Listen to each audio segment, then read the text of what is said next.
The last series of experiments I want to present to you are quite crazy. I mean, the results were really surprising to me. And the experiments I want to present to you are those from Pandelere and colleagues, published in 2010 in the International Journal of Research in Marketing. The title of the study is Better Think Before Agreeing Twice. Mere Agreement, a similarity-based persuasion mechanism. What they claim and what they tried to prove with their experiments was that the more often you agree with somebody, the more often you say, yes, I think you are right, yes, I absolutely agree, the more you get the impression, well, we are somewhat similar.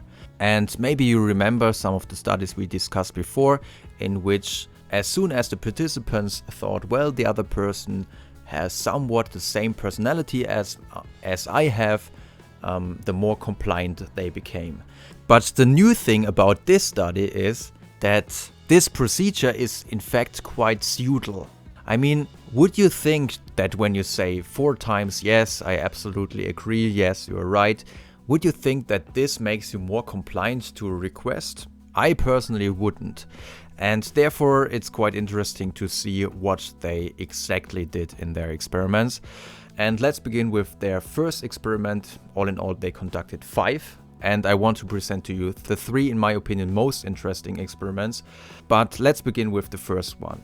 In this first experiment, they had 66 students, and all they had to do at first place was to answer 8 different questions. For half of the participants, those were questions to which they could totally agree. Like, for example, I can really look forward to having a nice meal. Or, I think women should receive equal pay to men. So these were questions to which they now had to say whether they agreed or not. I absolutely agree or I absolutely disagree. And the second half of participants received somewhat different questions. 4 were exactly the same, like for example, I can really look forward to having a nice meal. But now 4 questions were a bit more questionable, and maybe you couldn't agree on these questions that easy. For example, the question, I think it is allowed to pay women less than men. Do you still agree with that? Probably not.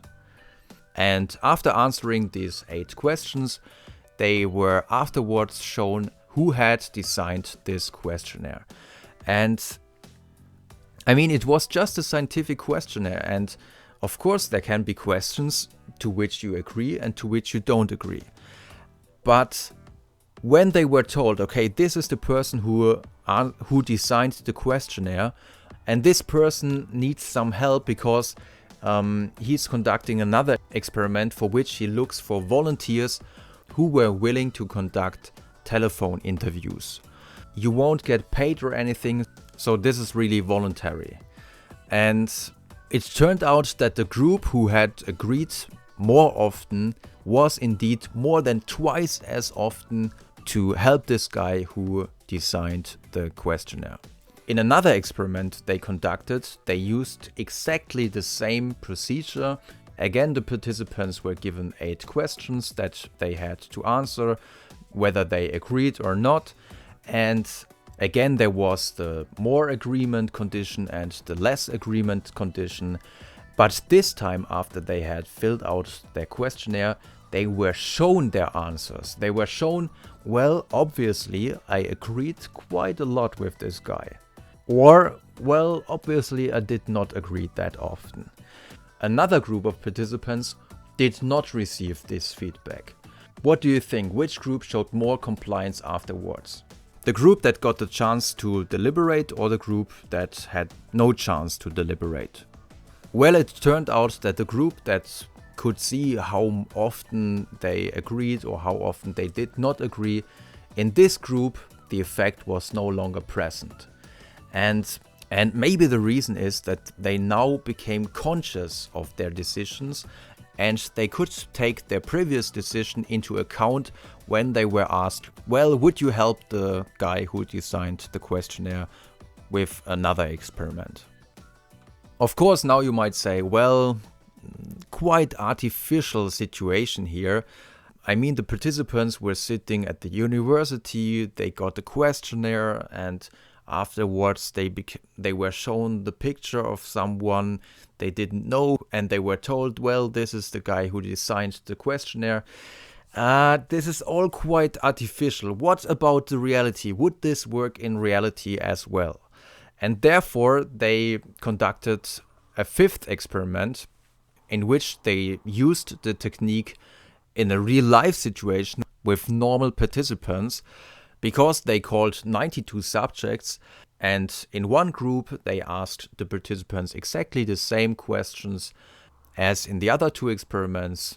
And after they had finished their survey, the critical question was whether the person they had called would be willing to participate in future surveys as well.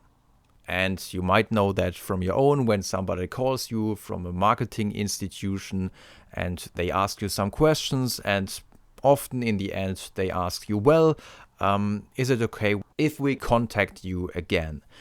And it turned out that when the participants more often said, no, I don't agree, no, I absolutely disagree, the more often they disagreed, the less the probability that they said, okay, you can contact me in the future. The exact percentages were 29% in the control condition when there was a lot of disagreement, and 47% in the experimental condition when there was a lot of agreement. So this is quite close to what salespersons always call the yes street. Some salespersons tell you, well, it's always good to ask the customer questions to which they answer with yes. And you should avoid to ask questions to which they answer with no. And the results from this study indeed seem to support this strategy. So that's it for today. I hope you enjoyed this episode, and if you want, we will see you next time.